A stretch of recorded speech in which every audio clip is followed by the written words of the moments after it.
জাতীয় থেকে আন্তর্জাতিক, প্রান্তিক, জনপদ থেকে নগর, চারপাশে ঠিক কি ঘটছে এই মুহূর্তে তা নিয়ে আয়োজন এখন চারদিক। আপনার সঙ্গে আছি আমি জাহিদ হাসান। খাগড়াছড়ির দিঘিনালায় পাহাড়ি বাঙালি সংঘর্ষে ৩ জন নিহত এবং অন্তত ১২ জন আহতের ঘটনায় বিশৃঙ্খলা ছড়িয়ে পড়েছে পুরো পার্বত্য চট্টগ্রামে। বিকেলে রাঙ্গামাটিতেও একজন মারা গেছেন। পরিস্থিতি নিয়ন্ত্রণে খাগড়াছড়ি সদর এবং রাঙ্গামাটি পৌর এলাকায় ১৪৪ ধারা জারি করেছে স্থানীয় প্রশাসন। শুক্রবার সকালে রাঙ্গামাটি শহরের পাহাড়ি বাঙালিদের মধ্যে সংঘর্ষের ঘটনা ঘটে। এ সময় আহত হয় বেশ কয়েকজন। দুর্বৃত্তরা কয়েকটি দোকানে আগুন ও বেশ কয়েকটি যানবাহন ভাঙচুর করে। যদিও ঘটনার সূত্রপাত খাগড়াছড়িতে। জেলার দিঘিনালায় পাহাড়ি বাঙালিদের মধ্যে সংঘর্ষে এখন পর্যন্ত অগ্নিসংযোগ, ভাঙচুর সহ ৩ জন নিহত, ১২ জন আহত হয়। সহিংস পরিস্থিতি নিয়ন্ত্রণে জারি করা হয় ১৪৪ ধারা। ঘটনার প্রতিবাদে বান্দরবান প্রেস ক্লাবের সামনে সমাবেশ করে পাহাড়ি ছাত্র সমাজ। এ সময় বক্তারা বলেন, খাগড়াছড়িতে নিহত মামুনের হত্যাকারীদের আইনের আওতায় আনতে হবে। পাহাড়ি বাঙালি বিভেদ তৈরি করে পার্বত্য চট্টগ্রাম অশান্ত করার নীল নকশা বাস্তবায়নের ষড়যন্ত্র কখনোই সফল হবে না। প্রয়োজনে ঢাকার উদ্দেশ্যে লং মার্চের হুঁশিয়ারি দেয় সমাবেশে বক্তারা।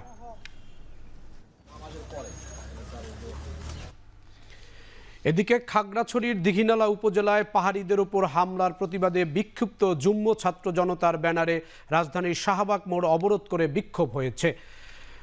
দুপুর ১২টার দিকে বিক্ষুব্ধ যুগ্ম ছাত্র জনতার ব্যানারে শতাধিক মানুষ অবরোধে অংশ নেন। এর আগে তারা সকাল 10:30টার দিকে রাজু ভাস্কর্যের পাদদেশে সমাবেশ করেন। এ সময় পাহাড়িদের বাড়িঘর, দোকানপাটে হামলা, ভাঙচুর ও অগ্নিসংযোগে জড়িত ব্যক্তিদের দৃষ্টান্তমূলক শাস্তির দাবি জানান। প্রায় ২০ মিনিট তারা শাহবাগ মোড় অবরোধ করে রাখেন। খাগড়াছড়ি, দিঘিনালা সহ রাঙ্গামাটি এবং পুরো পাহাড়ের জুম্মুদের নিরাপত্তা নিশ্চিত করতে এবং তাদের জানমালে নিরাপত্তা নিশ্চিত করার পাশাপাশি পার্বত্য চট্টগ্রাম চুক্তি বাস্তবায়নের দাবি জানান বিক্ষোভকারীরা।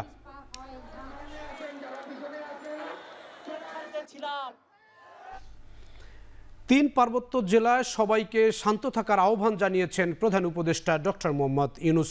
বলেন, পরিস্থিতি নিয়ন্ত্রণে কাজ করছে সরকার। শুক্রবার প্রধান উপদেষ্টার ফেসবুক পেজে এক পোস্টে বলা হয়, স্বরাষ্ট্র উপদেষ্টার নেতৃত্বে সরকারের উচ্চ পর্যায়ের একটি প্রতিনিধি দল কাল খাগড়াছড়ি ও রাঙ্গামাটি পরিদর্শনে যাবেন। পোস্টে আরও বলা হয়, গণপিটুনি এবং মৃত্যুকে কেন্দ্র করে পরবর্তী ঘটনার জন্য দুঃখ প্রকাশ করছে সরকার। ধ্বংসাত্মক কাজের মাধ্যমে আইন নিজেদের হাতে তুলে না নিতে দেশবাসীর প্রতি আহ্বান জানান অন্তর্বর্তী সরকারের প্রধান উপদেষ্টা ডক্টর মোহাম্মদ ইউনূস। বলেন, আইন হাতে তুলে নেয়া এবং যে কোনো সম্পদ ধ্বংস করা দণ্ডনীয় অপরাধ। এসবের সঙ্গে জড়িতদের বিচারের নিশ্চিতের আশ্বাস দেন প্রধান উপদেষ্টা। জাতীয় মসজিদ বাইতুল মোকাররমে জুমার নামাজের সময় সংঘর্ষ ছড়িয়ে পড়েছে দুপক্ষ। এ সময় আতঙ্কে মসজিদ ছেড়ে যান অনেক সাধারণ মুসল্লি। খতিব মুফতি রুহুল আমিন নামাজের আগে বয়ান করার সময় একদল মুসল্লি তার পেছনে নামাজ পড়তে অনীহা প্রকাশ করলে উপস্থিত মুসল্লিরা প্রতিবাদ জানান। পরে দুই পক্ষের লোকজন হাতাহাতি ও মারামারিতে জড়ান। দুপুরে মসজিদের গেটের ভেতরে সংঘর্ষ ঘটে। এতে বেশ কয়েকজন মুসল্লি আহত হয়েছেন। নষ্ট করা হয়েছে বেশ কিছু গুরুত্বপূর্ণ মসজিদের সরঞ্জাম। বর্তমানে ঘটনাস্থলে পুলিশ মোতায়েন করা হয়েছে। উদ্ভূত পরিস্থিতিতে খতিব মুফতি রুহুল আমিন নামাজ না পড়িয়ে মসজিদ ত্যাগ করেন। ঢাকা বিশ্ববিদ্যালয়ে মানসিক ভারসাম্যহীন যুবক তোফাজ্জলকে গণপিটুনিতে হত্যার দায়ের করা মামলায় স্বীকারোক্তিমূলক জবানবন্দি দিচ্ছেন গ্রেপ্তার ৬ শিক্ষার্থী। আদালতে হাজির করা হলে বিচারকের কাছে ১৬৪ ধারায় এই জবানবন্দি দিতে রাজি হন তারা। গণপ্রহারের ঘটনায় ঢাকা বিশ্ববিদ্যালয়ের ৬ শিক্ষার্থীর সম্পৃক্ততা রয়েছে জানিয়ে তাদের ঢাকা মেট্রোপলিটন ম্যাজিস্ট্রেট আদালতে হাজির করেন মামলার তদন্তকারী কর্মকর্তা। এরপর আদালতের কাছে ৬ শিক্ষার্থী আদালতে আলাদাভাবে স্বীকারোক্তিমূলক জবানবন্দি দিতে রাজি হন। বাদীপক্ষের আইনজীবী বলেন, মানসিক ভারসাম্যহীন তোফাজ্জলকে পিটিয়ে মেরে ফেলার ঘটনায় পুরো জাতির বিবেককে নাড়া দিয়েছে। তাদের কঠোর বিচার হওয়া প্রয়োজন। তবে এই মামলায় আসামিদের হয়ে কোনো আইনজীবী উপস্থিত হননি। একটা মানসিক প্রতিবন্ধী, মানসিক ভারসাম্যহীন সেই ছেলেকে হাসি হাসি করে এই নৃশংসভাবে আসামিরা হত্যা করেছে, পরিকল্পিত হত্যা করেছে। প্রধান বিচারপতির কাছে আমরা অনুরোধ জানাবো, এইটা অচিরেই একটা দ্রুত আইনে বিচার করা হোক এবং তাদেরকে আসামিদেরকে দৃষ্টান্তমূলক শাস্তি দেওয়া হোক। যাতে করে বাংলাদেশে এইরকম কোনো ঘটনা আর না ঘটে। ঢাকা বিশ্ববিদ্যালয়ের ফজলুল হক মুসলিম হলে তোফাজ্জল হোসেনকে নৃশংসভাবে হত্যার সাথে জড়িতদের বিচারের দাবি জানিয়েছে ঢাকায় বসবাসরত পাথরঘাটার শিক্ষার্থীরা। শুক্রবার সকালে বিশ্ববিদ্যালয়ের কলা ভবনের সামনে তোফাজ্জল হোসেনকে হত্যার প্রতিবাদ ও বিচারের দাবিতে আয়োজিত মানববন্ধনে দাবি জানান তারা। বক্তারা বলেন, পরিবার পরিজন এবং মানসিক ভারসাম্যহীন একজন মানুষকে পিটিয়ে হত্যা সর্বোচ্চ মানবাধিকার লঙ্ঘন। অতি দ্রুত এই হত্যাকাণ্ডের সঙ্গে জড়িতদের সবাইকে আইনের আওতায় এনে দৃষ্টান্তমূলক শাস্তি নিশ্চিত করতে হবে। এছাড়াও বিশ্ববিদ্যালয় প্রশাসনের কাছে জড়িতদের আজীবন বহিষ্কারের পাশাপাশি নিরাপদ শিক্ষার্থীদের হয়রানি বন্ধের আহ্বান জানান তারা।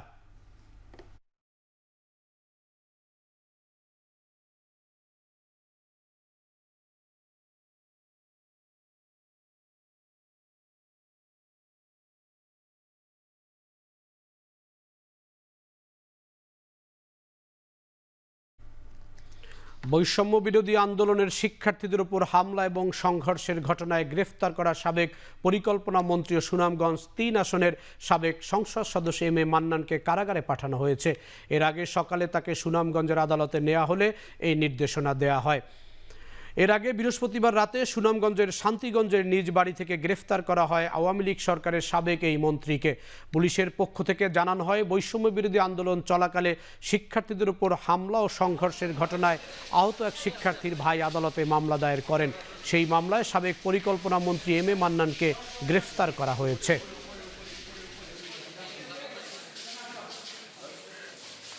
আমাদের উপর আক্রমণ চালায়, police tear shell rubber bullet নিক্ষেপ করে। এতে শত শত বিএনপি জামাত এবং ছাত্র জনতা আহত হয়। আমরা আইনজীবীরা আহত হয়, আমি নিজেও আহত হয়েছি।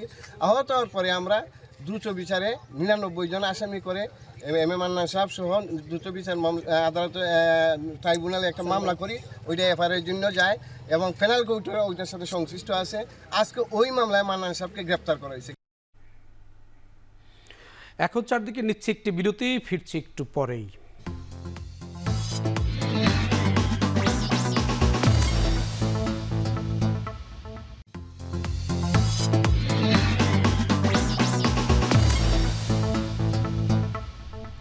ফিরে এলাম বিরতির পর। আপনারা দেখছেন এখন চারদিক।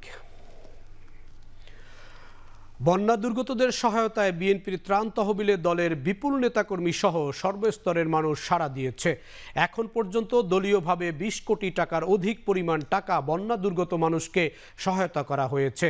নয়াপল্টনের কেন্দ্রীয় কার্যালয়ে সংবাদ সম্মেলনে দক্ষিণ পূর্বাঞ্চলে বিএনপির ত্রাণ সংগ্রহ কমিটির আহ্বায়ক এবং দলটির স্থায়ী কমিটির সদস্য অধ্যাপক এজেডএম জাহিদ হোসেন এই তথ্য জানিয়েছেন। বলেন, বন্যার পানি ইতিমধ্যে কমেছে, ফলে বন্যা কবলিত এলাকায় রোগবালাই বেড়ে যাবে। সেজন্য আমাদের চিকিৎসকরা এবং বিভিন্ন ওষুধ কোম্পানিগুলো ওই সব এলাকায় ওষুধ বিতরণ করছে। রিক্সা শ্রমিক, স্কুল কলেজের শিক্ষার্থী, মাদ্রাসার শিক্ষার্থী সহ সর্বস্তরের মানুষ বিএনপির ত্রাণ তহবিলে সহায়তা দিচ্ছে।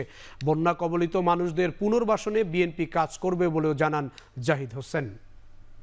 25 তারিখ থেকে আজ অবধি আমরা বিএনপি এবং বিএনপি পরিবার 20 কোটি টাকারও অধিক নগদ আর্থিক এবং ত্রাণ সহায়তা নিয়ে প্রতিটি এলাকাতে গিয়েছেন এবং আমাদের কেন্দ্রীয় নেতৃবৃন্দের পাশাপাশি স্থানীয় নেতৃবৃন্দের সাথে সমন্বয় করে এফেক্টেড এলাকার সবচেয়ে যার বেশি ত্রাণ প্রয়োজন সেই মানুষটির কাছে ত্রাণ পৌঁছে দেওয়ার চেষ্টা করেছেন।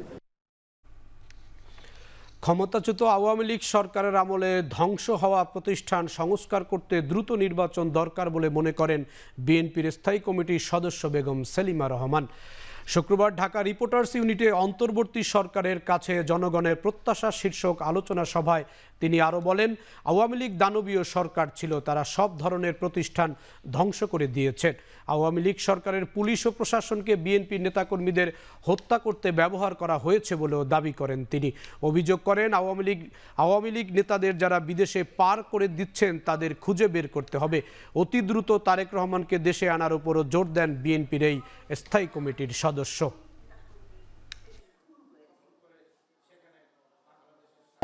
সরকারকে বলতে চাই যে কথাটা বরকতুল্লাহ বুলু বলেছেন আমাদের, যে আপনার নির্বাচনের যতটুকু সংস্কার প্রয়োজন ততটুকু করে যত দ্রুত সময়ে আপনারা নির্বাচন দেন। দেশনেত্রী বেগম খালেদা জিয়া আপনি দেখেছেন তিলে তিলে তিনি আজকে মৃত্যুর সঙ্গে লড়াই করছেন, যাকে বিদেশে পাঠাবার মতো অবস্থা এখন নাই।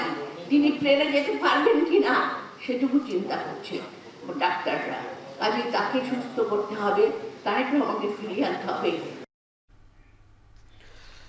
জুলাই অভ্যুত্থানে নিহত শহীদদের জাতীয় বীরের মর্যাদা দেওয়ার দাবি জানিয়েছেন জামায়াত ইসলামীর সহকারী সেক্রেটারি জেনারেল হামিদুর রহমান আজাদ। ঢাকা মহানগর দক্ষিণের কর্মী সমাবেশে তিনি একথা বলেন। হামিদুর রহমান আজাদ বলেন, 5ই আগস্টের বিপ্লব একদিনে হয়নি, মানুষের জমে থাকা ক্ষোভের প্রকাশ এই অভ্যুত্থান। স্বৈরাচারের বিরুদ্ধে এই আন্দোলনের মধ্য দিয়ে দেশের তৃতীয় স্বাধীনতা এসেছে বলে দাবি তার। হামিদুর রহমান আজাদ বলেন, দেশে এখনও আইন শৃঙ্খলা ফিরে আসেনি। তার অভিযোগ, একটি দল এখনও চাঁদাবাজিতে জড়িয়ে পড়েছে। তার দাবি, জামায়াত ইসলামী চাঁদাবাজিতে জড়াবে না, দলটি ইসলামের বাইরে যাওয়ার সুযোগ নেই বলেও মন্তব্য করেন তিনি।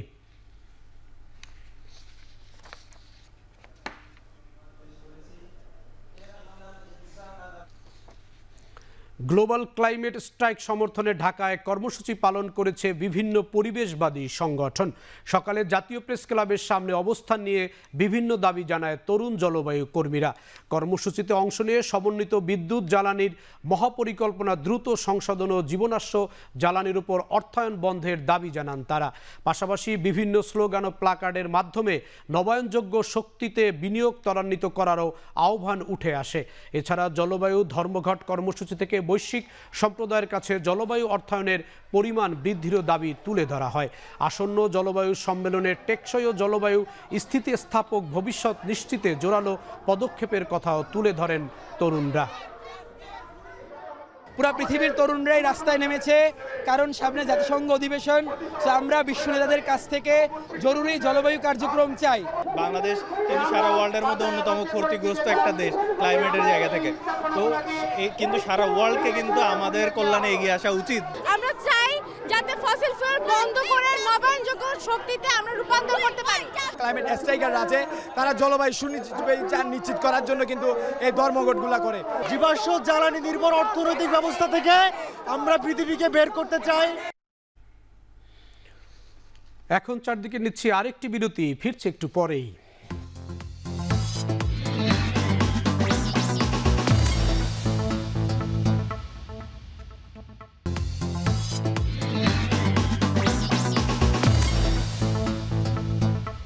ফিরে এলাম বিরতির পর। আপনারা দেখছেন এখন চারদিক। এবার দেশের বাইরের খবর। লেবাননে পেজার আর ওয়াকিটকি বিস্ফোরণে 37 জনের মৃত্যুর পর এবার দেশটির দক্ষিণাঞ্চলে পুরোদমে বিমান হামলা চালাচ্ছে ইসরায়েল। গাজায় যুদ্ধ শুরুর পর এই প্রথম এত বড় পরিসরে লেবাননে হামলা চালালো তেল আবিব। হিজবুল্লাহ প্রধান হাসান নাসরুল্লাহ বলেছেন, যোগাযোগ যন্ত্রে বিস্ফোরণ ঘটিয়ে সব সীমা অতিক্রম করেছে ইসরায়েল। এদিকে বারবার ইসরায়েল লেবানন যুদ্ধবিরতির আহ্বান আসছে যুক্তরাষ্ট্র, যুক্তরাজ্য সহ বিশ্বের বিভিন্ন দেশ থেকে। এদিকে পেন্টাগন জানিয়েছে, আঞ্চলিক দ্বন্দ্ব ঠেকাতে মধ্যপ্রাচ্যে মার্কিন সামরিক উপস্থিতি থাকবে আগের মতোই। Further leading on to that question you asked about force posture changes, চলতি বছর ড্রোন উৎপাদন প্রায় 10 গুণ বাড়িয়ে 14 লাখে উন্নীত করার ঘোষণা দিলেন রুশ প্রেসিডেন্ট ভ্লাদিমির পুতিন। ইউক্রেনের বিরুদ্ধে রুশ বাহিনীর বিজয় নিশ্চিতের লক্ষ্যে এই সিদ্ধান্ত নিয়েছে ক্রেমলিন।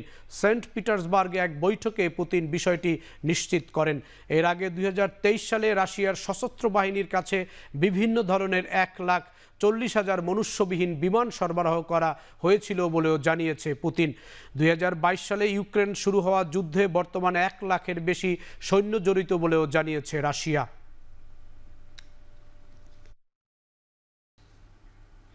শেষ করছি এখন চারদিক। এখন টেলিভিশন ওয়েবসাইট দেখতে ভিজিট করুন www.ekon.tv। এছাড়া এখন টেলিভিশন ফেসবুক দেখতে ভিজিট করুন facebook.com/tv.ekon এবং ইউটিউব দেখতে ভিজিট করুন youtube.com/c/ekontv।